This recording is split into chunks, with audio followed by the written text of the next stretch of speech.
네, 안녕하세요. 오늘 1월 18일, 일요일입니다.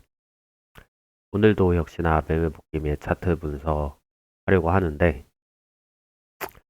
어, 요 며칠간 한 3, 4일간 이제 매매, 문제를 좀 찾는 과정을 좀 다시 한번 했고, 이제 여태까지 매매일지 작성한 걸 바탕으로,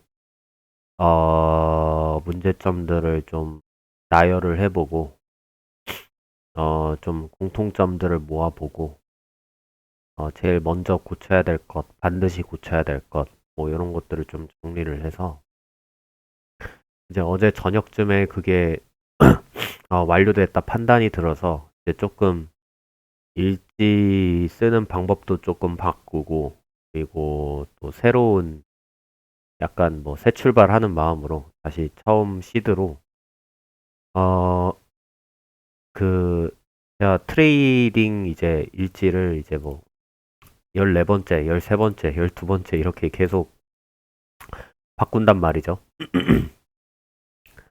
그래가지고 기존에 이제 13번째 트레이딩 도전이라면 14번째 트레이딩 도전으로 좀 다시 새 출발을 하려고 합니다.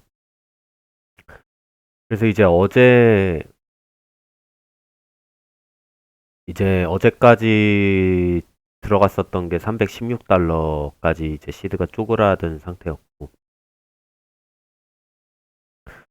거기서 매매를 한 번 더 해서 이제 316달러에서 365달러인 상태인데, 여기서 다시 출발하면 될 것 같아요. 그러니까 시작 시드를 365달러로 해서 네, 이렇게 시작하면 될 것 같고, 여기서 이제 어떻게 매매할지 이거를 이제 좀 다시 리비전을 했는데, 이제 문제점들을 좀 찾아냈고, 그것들을 좀 다시 10개명처럼 네, 원칙에 좀 계속 보면서 시키려고 더 많은 노력을 기울여야 될 것 같습니다. 뭐 기존의 원칙들도 있긴 한데, 좀 추가된 원칙이라고 한다면,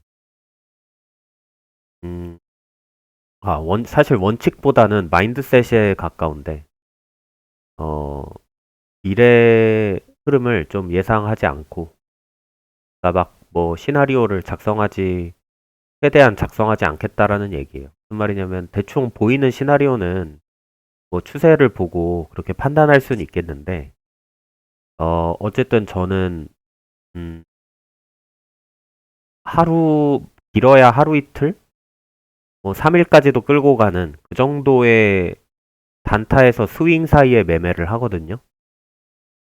그렇기 때문에 괜히 미래 흐름을 어설프게 예상했다가 그 하루 이틀 사이에 예상과 달라지면은 좀 손해를 보는 그런 게 있는 것 같습니다. 그래서 그냥 미래 예상하지 않고 어차피 하루에 포지션 정리하거나 길어야 다음날 정리하니까 어, 뭐 하루 이틀 뒤에 벌어질 일을 미리 예상하지 말고 그냥 확실한 어, 부분까지만 딱 입절을 마무리하고 나머지는 그냥 시장에 맡기는 그런 상태로 매매를 해야지. 여기까지 올라가야 돼. 여기까지 반등 와야 돼.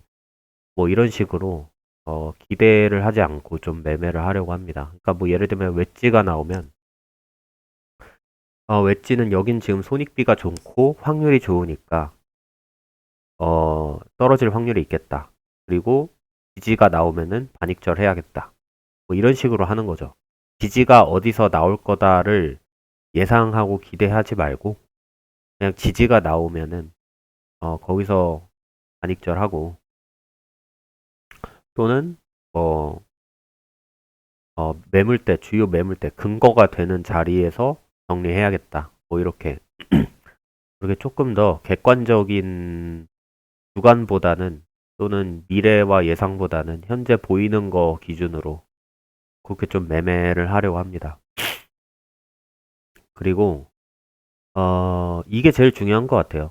이제 제가 여태까지 했었던 그 패배 원인은 이제 패배 원인 중에 제일 큰 거는 손실 보기 시작했을 때 빠르게 무너지는 일인데 그때 내가 원인이 뭘까를 계속 찾다 봤는데 근본적인 원인이 이건 것 같아요. 손실을 어쨌든 예를 들면 1,500불을 1,000불, 2,000불까지 올렸는데 갑자기 그게 막 반토막이 다시 나서 원점에 가깝게 돌아오면은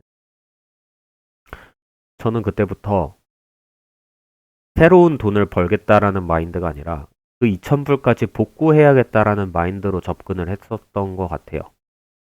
그러다 보니까 마음이 더 조급해지는 게 있고 지금의 포지션이 마음에 안 들, 포지션을 빠르게 어떻게든 찾아서 매매하려는 그런 태도가 생기고 그러다 보니까 불확실한 자리에서 들어가는 일들이 잦아지고 그러니까 더 많은 패배를 만들고 그러니까 더 조급해져서 또 이런 악순환이 시작되는 것 같아요.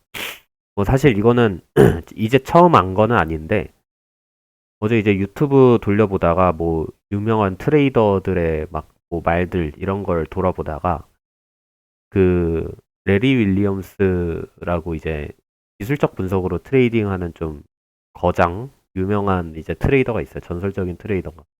근데 그 사람의 인터뷰 내용을 좀 봤거든요. 근데 그 사람이 인터뷰한 것 중에 가장 와닿는 저에게 현재 가장 와닿는 말이 이 말이더라고요. 그 손실을 등에 업고 매매하지 말래요. 그래가지고 손실 본 거는 손실 본 그날 그 상황 그대로 그냥 받아들이고 예를 들면은 1,000달러에서 900달러로 시드가 줄어들면 아, 1,000달러로 다시 만들어야지가 아니라 난 지금 다시 900달러에서 새 돈을 버는 과정이다.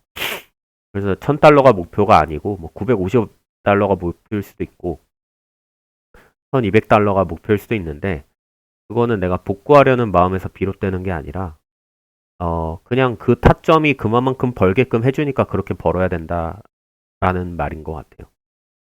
그래서 1,000달러를 복구하기 위한 자리와 배율과 이런 걸 세팅하면은 안 된다는 거죠. 그 자리가 200달러를 벌게끔 해주는 자리면은 그대로 배율을 써야 되고 굳이 200달러만 50달러만 벌 수 있는 자리인데 내가 지금 100달러를 잃어버렸다고 배율을 2배 높게 쓴다던가 이러면 안 된다는 거죠. 근데 저는 알게 모르게 복구에 대한 욕심이 생기다 보니까 그런 매매를 좀 많이 했었던 것 같아요. 아, 근데 좀 요거는 한 번에 단번에 고쳐지지 않을 것 같고 그럴 거라는 걸 저도 아는데 최대한 좀 노력을 해보는 거 그리고 원칙을 지키는 거 이게 중요하겠죠.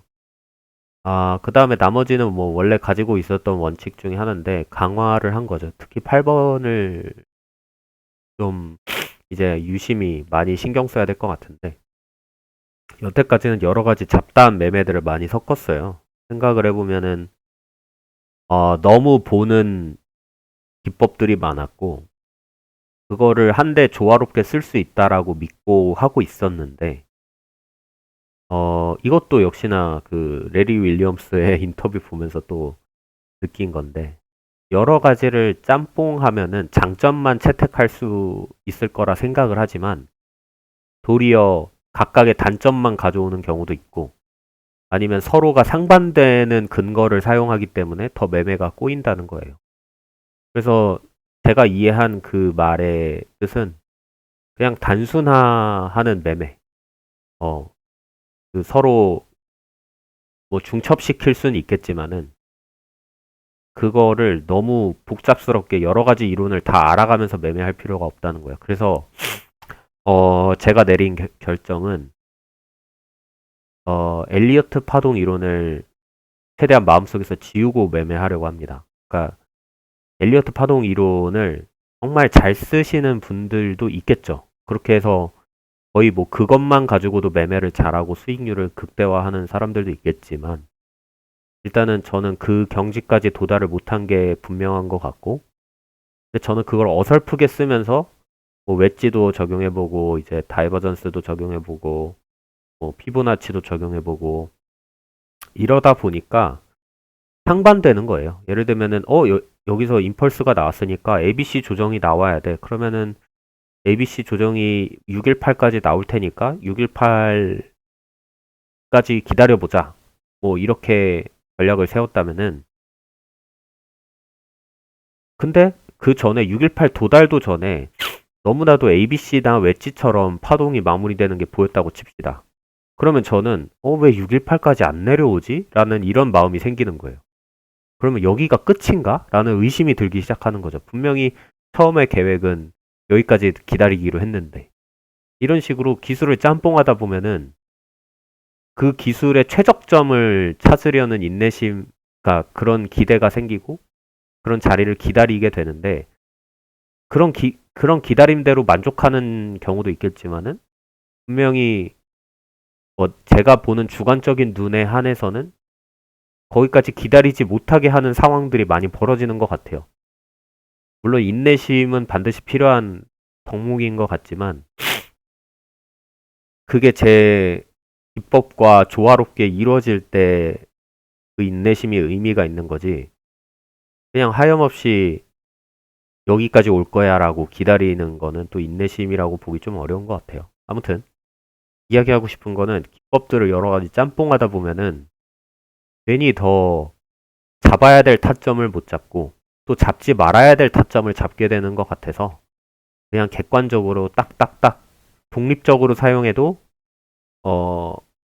그것만의 매매를 할 수 있는 것만 남겨놨습니다. 그러다 보니까 웨지 매매랑 RSI 다이버전스랑 매물대에서 추세가 전환되는 채널 지지 저항 이런 것들만 사용하면 어떨까 싶어서 이거를 메인 근거로 하되 이제 여기 안에서는 서브 근거로 나머지 하나를 사용할 수도 있겠죠. 예를 들면 웨지 매매를 하는데 RSI 다이버전스도 잡혀줬다. 그러면은 이거는 둘 다 객관적으로 확인할 수 있는 거라고 생각을 해요.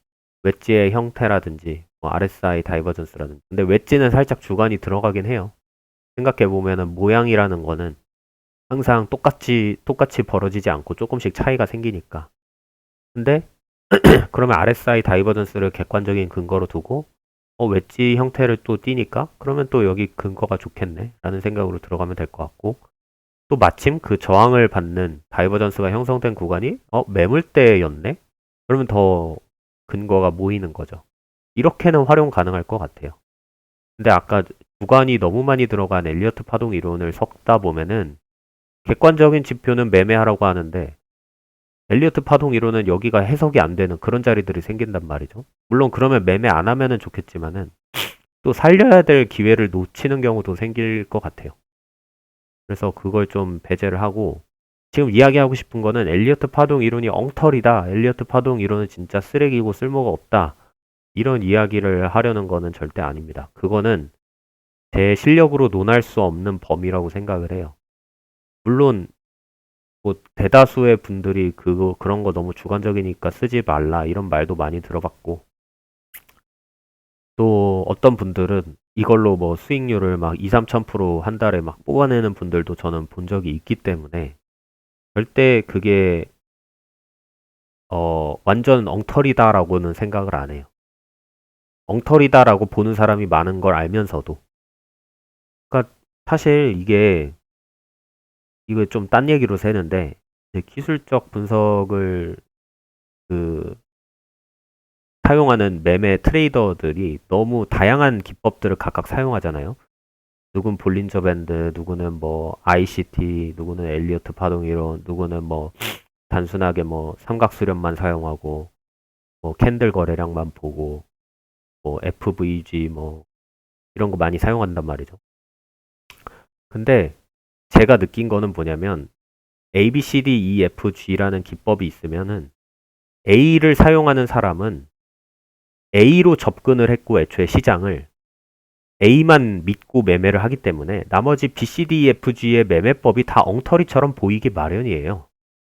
반대로 뭐 B나 C나 E나 뭐 이렇게 각각의 조합하는 사람은 또 나머지 조합하는 사람을 엉터리로 보게 되어 있어요. 왜냐면은 본인의 매매법에는 상반되는 매매법일 수도 있고 아니면은 그거를 직접 체험해보지 않았기 때문에 그게 그냥 쉽게 생각하고 싶은 거예요. 쉽게 저거 엉터리인데 라고.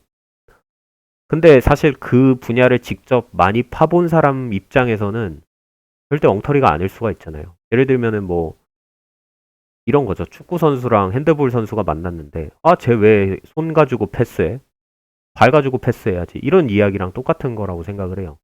각각의 규칙과 그 스포츠를 직접 뛰어보지 않았기 때문에 그 규칙을 이해하려 하지 않았기 때문에 그냥 그 스포츠가 뭐 그것만의 어떤 영역이 있다라는 거를 별로 인정하려 하지 않을 수 있다라고 생각을 해요. 좀 비유가 적절하지 않을 수가 있겠는데 어쨌든 그 분야만의 분명히 어떤 챌린지가 있고 그 챌린지를 달성을 하면은 수익을 벌 수 있는 구조가 분명히 있다고 생각을 합니다. 예, 근데 어쨌든 또 레리 윌리엄스의 이제 말을 또 빌릴 수밖에 없는데 자기 발에 맞는 신발을 신으라는 말을 했어요. 근데 그게 이제 다 개개인마다 맞는 기술적인 방법이 다 다르다. 그래서 본인이 스스로 매매로 부딪혀 보면서 자기에 맞는 매매 기법을 찾아가는 거래요. 그래서 누가 어떤 유명한 유튜버가 이 기법을 쓴다더라 해가지고 그거를 그대로 따라하는 것도 위험하고 왜냐하면은 그 사람은 그게 맞는 신발이었을 뿐 내가 그 신발을 신는다고 해서 똑같은 편안함과 똑같은 그 기능성을 갖추기는 어렵잖아요. 그래서 그런 말인 것 같아요. 그래서 저도 이제 저에게 맞는 게 뭐냐면 기대와 예상을 안 하게끔 하는 기법을 사용하는 게 맞겠다. 예. 그러다 보니까 이 세 가지가 남더라고요. 그래서 뭐 이렇게 세 가지 정도 좀 사용하려고 하고 3번은 대충 이런 겁니다. 음, 예를 들면은 이렇게 채널이 나왔다고 칩니다. 그래서 그러니까 채널이 먼저 선행되는 건 아니죠. 뭐 이렇게 올라갔다가 이렇게 통통통 맞는 게 보여요. 그러면은 여기까지 봤을 때 우리가 여기 추세선 이렇게 그어보고 얘를 이렇게 그어보면은 여기서 지지가 나올 수도 있겠네? 라는 생각을 할 수 있잖아요. 근데 마침 여기에 이렇게 매물대가 쌓여 있어.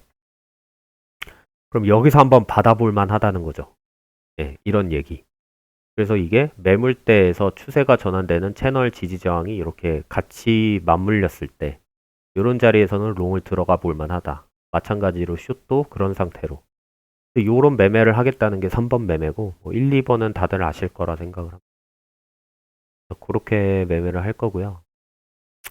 그리고 이제 기록하는 것도 좀 간소화했어요. 뭐 근거도 예전에 막 여러 가지 근거 사용했는데 이제 이 세 가지 안에서 사용을 할 거니까 물론 여기서 거래량은 또 추가로 보긴 할 겁니다. 거래량은 모든 세 가지에 대해서 다 서브 근거로 사용할 만한 거라고 생각을 해서 캔들은 솔직히 모르겠어요. 캔들은 어 저는 그걸 제대로 깊게 파보지를 않아서 잘 모르겠습니다. 네, 거래량은 경험상 알거든요. 아, 거래량 터지면은 주요한 구간에서 거래량 터지면은 뭐 이게 어, 그 추세 전환될 가능성이 크다. 뭐 거래량이 점점 감소하면 수렴에 더 가능성이 올라간다. 뭐 이런 것들은 경험적으로 알고 있는 것들이 있기 때문에 그런 서브 근거를 넣을 거고. 그래서 단순화할 겁니다. 그럼 이렇게 단순화하다 보면은 매매하는 횟수도 딱 필요한 매매만 할 가능성이 높아질 거다라고 생각을 해요. 네, 아무튼 이렇게 좀 정리를 해봤고요.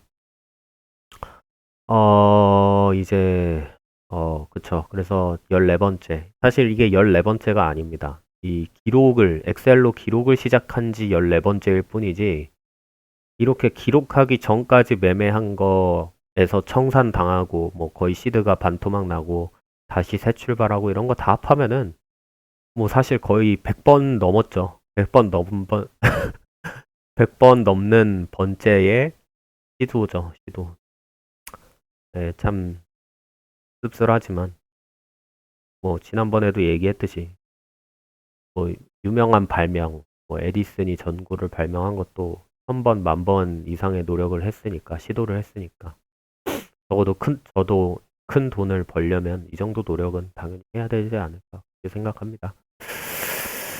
네, 어쨌든 이렇게 앞으로 어떻게 할지는 좀 정리를 해보고요. 사실 오늘은 매매 복귀랑 차트 분석 이런 것보단 이거를 좀 녹화에 담고 싶었습니다. 그래서 365달러로 14번째 다시 한번 시작을 해보겠습니다. 네. 그리고 이제 분석하고 복귀로 넘어갈게요. 네, 차트를 어떻게 보고 있냐? 음, 일단은 저는 여기서부터 떨어진 거 대비해서 올라온 반등의 크기가 좀 아쉬워요. 적어도 요 매물대랑 요 매물대에서 저항을 받고 떨어지는 게, 좀 더 시나리오상, 그러니까 일반적으로 더 맞는 비율을 가진다고 생각을 하거든요. 근데 일단 기간적으로는 충분히 조정을 줬다고 생각을 합니다. 그래서 여기서 다시 떨어져도 할 말은 없다. 그래서 엘리어트 파동 이론을 안 쓰기로, 최대한 안 쓰기로 했지만, 그래도 일봉이랑 주봉 단위의 긴 시간 프레임에서는 상당히 맞아떨어지는 경우가 많다라고 생각을 하기 때문에 엘리어트 파동 이론으로 보더라도 이렇게 ABC로 떨어져도 충분히 가능하다. 떨어지는 시나리오라고 하면은 이 60K까지도 떨어질 수 있겠다. 그렇게 좀 생각을 하고요. 근데 다만 그럼 여기가 진짜 꼭대기냐? 그거가 조금 고민스럽습니다. 왜냐하면은 여기 주요 가격대가 있죠. 요 가격대가 뭐 요 매물대에 작은 매물대에 저항을 받아서 그런지 아니면은 떨어진 거에 대한 어떤 충분한 비율이라서 그런지 모르겠는데 한번 물 먹었는데 그래서 이렇게 떨어지나 싶었는데 다시 또 어중간한 부분에서 지지받더니 올렸잖아요. 그리고 여기 구간을 돌파해 줬어요. 그리고 돌파해 준 이후에 여기서 지지가 또 보입니다. 그래서 이 돌파해 준 가격 95K라는 가격을 지금 지지받고 있는 것 같이 보이거든요. 그래서 여기서 롱을 여기서 좀 봐야 되나? 좀 그런 고민이 있는데 우선 제 입장에서는 타점이 없어서 매매를 안 했거든요. 그 전에 여기서 들어갔었던 거는 여기서 1차 익절과 2차 익절을 마무리하고 매매를 종료했습니다. 그래서 뭐 결과가 아까 이제 13번째 이 316달러 이후에 여기서 진입한 거였는데 이게 아까 말했던 이 타점에서 진입한 거거든요. 요걸 두 차례에 걸쳐서 익절을 날려서 여기서 1차, 여기서 2차, 여기서 들어간 거, 여기서 1차 익절, 여기서 2차 익절 해서 그래서 지금 시드가 316달러에서 365달러로 새로운 그 트레이딩을 좀 시작을 할 수 있게 된 거였고 여기서부터 이제 기록을 할 텐데 어, 지금은 타점이 안 보인다. 제 입장에서는 타점이 안 보이고 그나마 좀 전에 있었던 타점인데 불확실하지만 뭐 이걸 이렇게 웨지로도 볼 수 있을 것 같아요. 근데 오버슈팅이 좀 계속 불규칙하게 나와서 이렇게 보기 어렵지 않을까 싶은데 뭐 굳이 찾자면은 이렇게 해서 여기서 이 양봉 보고 여기에서 진입하는 것도 방법일 수는 있겠다. 그런 생각이 듭니다. 어, 그리고 그 다음 어떻게 갈 것 같냐면 저는 솔직히 이거를 하방 쐐기로 봤기 때문에 이게 이 상승에 대한 조정의 끝일 수도 있고 아니면 새로운 하락을 위한 하락 패턴일 수도 있거든요. 그래서 이렇게 올라갔다가 여기서 조정 마치고 이렇게 떨어져도 할 말 없다. 왜냐면 여기 매물대에 저항을 받고 그 다음에 떨어지는 거니까. 근데 가격적으로 382 비율도 안 찍어줬거든요. 근데 이 피보나치도 써야 될지 말아야 될지 참 고민인데. 그러니까 피보나치를 0.38이다, 0.618이다. 여기를 터치해주냐, 안 터치해주냐, 이거를 예상하면서, 이거를 기다리면서 매매하면은, 이거는 좋은 방법이 아닌 것 같아요. 근데 대략 조정의 크기가, 충분했는지, 안 충분했는지, 그 정도 파악하는 데는 좀, 그래도, 쓸모가 있는 거 아닐까 싶거든요. 그래서 피보나치는 좀 당분간 그래도 좀 유지를 해보려고 해요. 이게 뭐 618, 382, 뭐 0.5, 이 구간에서 반등이 나온다, 지지가 나온다, 이런 이야기를 하고 싶은 게 아니에요. 그냥 이쯤 왔으면은 조정이 좀 그래도 부족하다. 이쯤 왔으면 조정이 충분하다. 뭐 요 정도로만 좀 이야기하면 어떨까 싶어서. 그래서 이것도 서브 근거로 활용하면 뭐 그렇게 이건 나쁘지는 않을 것 같아요. 아무튼 다시 돌아와서 그래서 지금 지점은 382를 그래도 찍어줬다라고 표현하는 게 맞을 것 같거든요. 이 정도면은. 그러니까 조정의 크기가 마냥 작지는 않다. 그래서 이대로 그대로 떨어져도 상관은 없는데 다만 이 형태가 기관적인 형태가 조금 부족하다라고 생각이 들어서 이렇게 좀 올라가지 않을까. 올라갔다가 여기 매물대 또 쌓여 있으니까 요 구간에서 좀 쇼타점이 나오지 않을까 좀 그렇게 생각을 하고 있습니다. 근데 당장 여기서는 타점이 일단은 놓쳤거나 이제 안 보이기 때문에 우선은 매매를 안 하고 있을 거고요. 근데 만약에 이렇게 좀 더 조정을 주고 올라갈 것 같다라는 생각을 가졌다면 여기 손절선 세팅하고 지금 들어가 보는 거 그렇게 나쁘지 않다라고 생각합니다. 배율 10배율 정도만 써서 손실 10%로 잡고 들어가면은 여기까지 끌고 갈 수 있는 인내심과 용기만 있다면 손익비가 1대2는 나오겠죠. 그래서 여기까지 매매해보는 것도 1대2는 안 나오겠네. 네. 어쨌든 여기까지 매매 가져가 보는 것도 나쁘진 않겠다.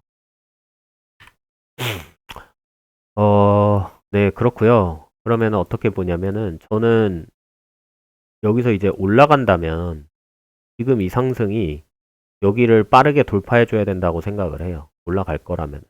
네. 왜냐면 어쨌든 이거를 뚫어내고 지지받고 올라가는 거기 때문에 이제 상승을 확인한 거라고 생각을 하거든요. 네. 그래서 그 다음 상승 추세를 이어가려면은 여기에 준하거나 여기 이상의 기울기로 올라가야 된다고 생각을 합니다. 근데 여기에 준하지 않고 뭐 이렇게 또 미적지근하게 또 올라가면서 내려갔다 이래요. 그러면은 저는 보이는 대로 최대한 쇼타점을 잡으려고 할 것 같고 아니면은 고점을 경신하더라도 그렇게 지지부진하게 올라가면은 이런 웨지를 좀 예상을 해보고 올라오는 부분에서 다이버전스 형성되는 거 보고 이런 숏을 한번 노려볼 것 같습니다. 그러면은 비율적으로도 좀 더 조정의 크기가 내려온 거 대비해서 좀 더 만족하는 그런 것도 있고 네 이렇게 그 다이어고날 패턴을 만들어주고 떨어지는 것도 좀 확률이 높다라고 생각을 해서 그렇게 좀 들어가 볼까 합니다. 그리고 아마 여기까지 오면은 4시간 본 기준으로 다이버전스가 잡힐 거라고 보고 있어요. 사실 지금도 잡혀 있는 상태잖아요. 이렇게 다이버전스 잡혀 있고 그 다음에 이렇게 올라갔다 떨어지면은 이게 비비다가 이렇게 올라갔다 떨어질 텐데 그럼 이렇게 다이버전스 있고 이렇게 다이버전스 있는 이런 꼴이 되는 거죠. 예. 그리고 심지어 여기와 여기도 다이버전스 이렇게 있거든요. 근데 너무 거리가 멀고 그리고 한 번에 캔들이 이 안쪽으로 들어오지 못했기 때문에 얘는 다이버전스라고 보기 좀 쉽지 않을 것 같긴 한데 예. 그래가지고 아닐 것 같고 그래서 어쨌든 저는 요 타점을 좀 노려볼 만할 것 같다. 예. 그렇게 좀 기다려보고, 아직 타점 보이지 않으니까 매매는 좀 기다리고 있겠습니다. 네, 아무튼 오늘 녹화는 이 정도로 마치면 될 것 같고요. 365달러부터 새 출발로 해보겠습니다.